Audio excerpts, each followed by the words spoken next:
Hello, U.S. History, and welcome to another Varela's videos. Here we are with the end of World War II, so we're going to be looking at victory in Europe and the Pacific. And again, obviously, we're doing kind of a summary of what's happening, so there's a lot of details that we're just going to talk about in class, but I feel like what you're going to write down here are the things you absolutely have to know. So we're going to look at victory in Europe and the Pacific today. So let's talk about the big three as they were known, our three main Allied leaders. We have FDR, so Franklin Roosevelt from the United States. We have Winston Churchill here from Great Britain in the center. And then, of course, we have Joseph Stalin from the Soviet Union, all sort of leading these three large forces. Remember, France is not here because France is still on timeout. And obviously, I feel like this is the perfect example of a three-way friendship where two people, FDR and Churchill, are much closer and definitely BFFs. And both of them really don't like Stalin. They tolerate him because they need him, but ultimately not a big fan of him. So as we're entering 1943 into 1944, we're looking at the plan to try and open up what we call a second front in France. Let's try to see if we can liberate France and get France out from underneath German control. I'm not going to lie, the USSR has been waiting for this for a very long time because, to be honest, it seems like the USSR is bearing the brunt of Germany's attack on one side without really having to look behind them. And if the Allies were to invade France, it might force Hitler to fight in two directions with both of his with basically both of his focus in two places at once, which is hard to do. Right now, it feels like he's giving a lot of his focus to the Soviet Union. So with that, let's go into the year. Let's kind of look at a map of how the Allies, especially after the U.S. have become involved, have taken their path. So here we look at what was called Operation Torch in December of 1942. Allied forces moving through North Africa. You've already had notes on that. And then the Allies are going to move their way into Sicily and into Italy. And now we're looking at possibly moving into Italy from France. So Germany is expecting something to happen here. Now, let's jump over here. Operation Overlord. That's what we're going to be looking at in a moment. We're jumping ahead to June of 1944. And right here, you can see, obviously, here's the United Kingdom, Great Britain. Here's France. Here's Paris. The Germans have really fortified this northern part of France because they know that the British and the Allies could attack from any time up here. They also want to protect the southern part because they see the Allied forces coming from the south. So here's where the plan for Operation Overlord becomes brilliant. Okay, so what we're looking at, Operation Overlord, is also known as D-Day. Very important question. It will be on your test. So Dwight D. Eisenhower is our supreme Allied commander. He is a future president, and he is in charge of all of the Allied forces. So he will be looking at planning this gigantic invasion. It's called Operation Overlord. It's the nickname for D-Day. And the plan is to strike at 5 different beaches in northern France at a place called Normandy. So you're looking at right here, these beaches. Now, basically, the 5 beaches are Sword, Juno, Gold, Omaha, and Utah. So the genius part of it is going to be the plan, which is basically the fake out. So what's going to happen is that part of Operation Overlord and D-Day is faking out the German army that there is going to be a fictional attack someplace else. How do they do that? The basically the Allied forces are going to plan and basically plant fake military supplies, almost like wooden tanks and fake tents. In England, this is kind of hard to explain without having a map in front of you, but or a map that actually shows it. But basically, here's where the attack is going to happen, and what the um, and what the Allied forces are going to do, I think I can use this little map here. This is where it's going to take place in Normandy. And instead, way over here, 50 miles to the north, is where the English army and the British army are, well, the Allied army, basically all of them are right here trying to get close. So the Germans think that something's happening over here. So they basically beef themselves up here and leave this part of France a little vulnerable. And General Patton is in charge of moving the Allied army, this fake fictional army, to the beaches of Calais, when instead the real attack is going to happen over here at Normandy. So the fake attack is called Operation Fortitude, and the real attack is going to be D-Day. And so what's going to happen is on June 6th, 1944, the Allies are going to land.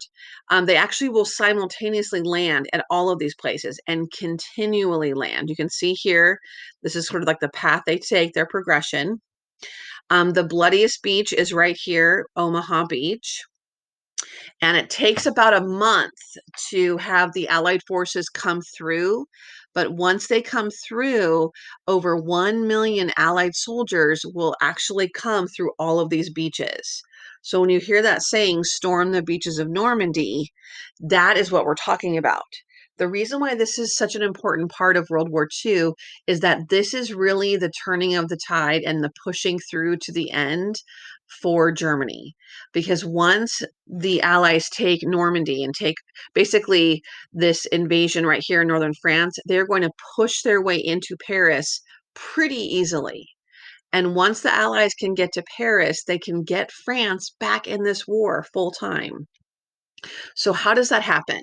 Well, if June 6th, 1944 is D-Day, by August of 1944, the Allies will liberate Paris. So it does not take very long.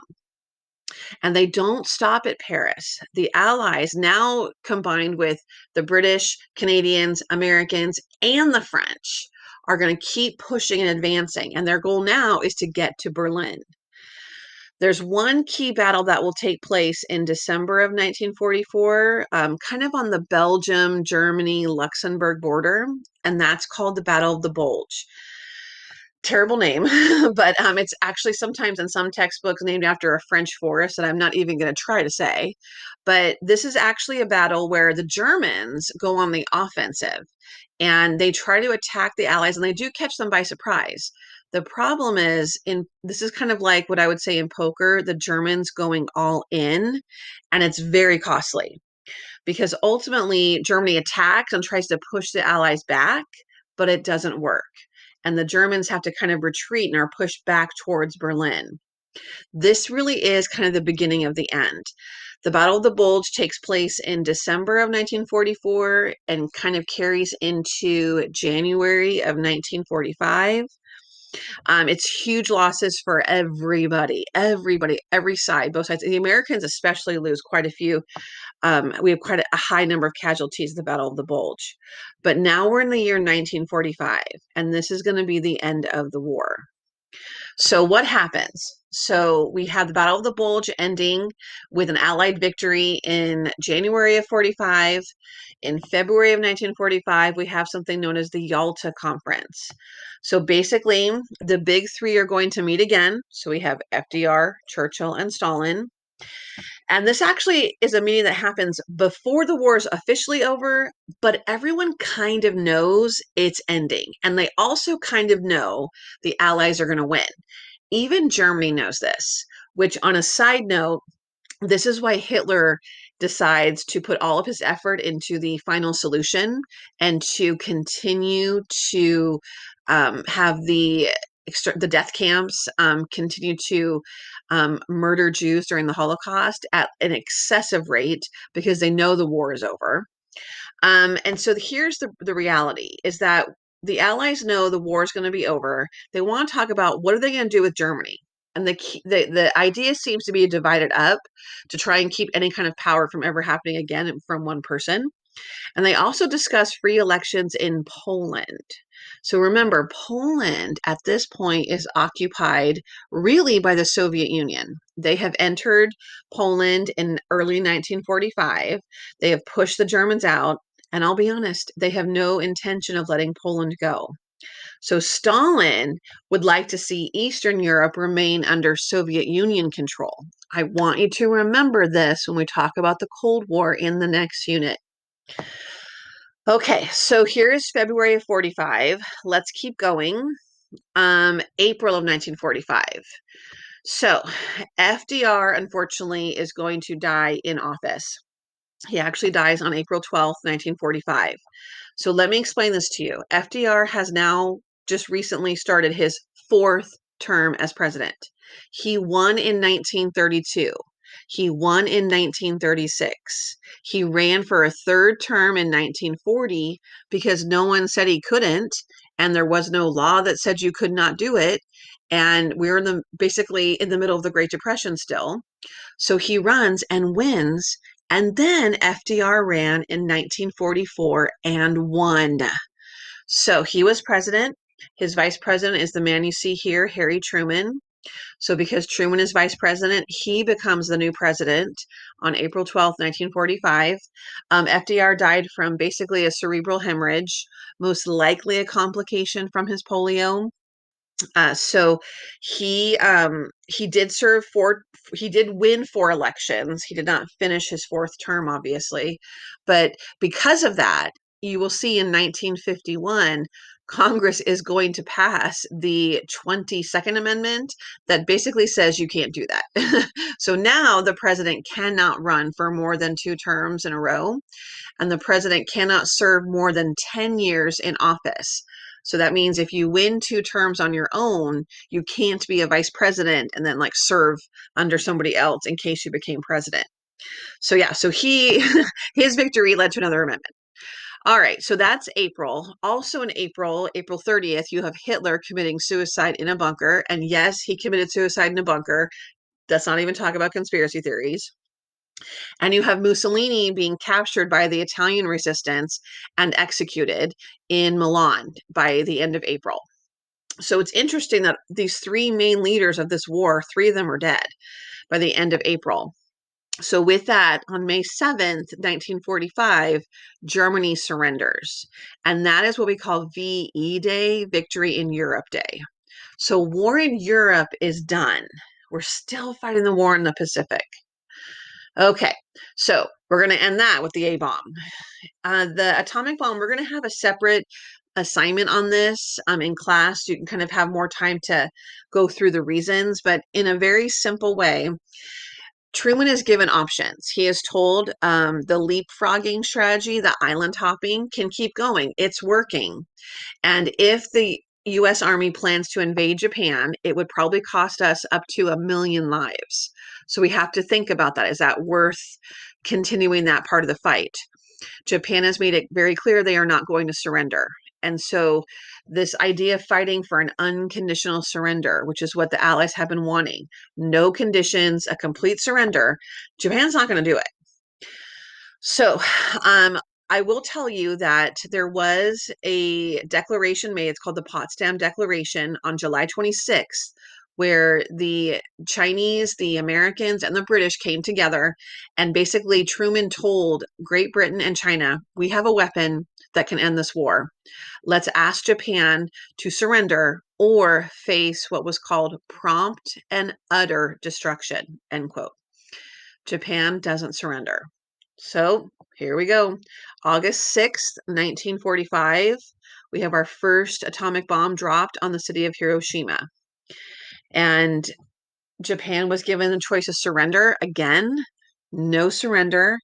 3 days later, August 9th, 1945, the USSR will declare war on Japan. They had kind of been quiet on this side of the war.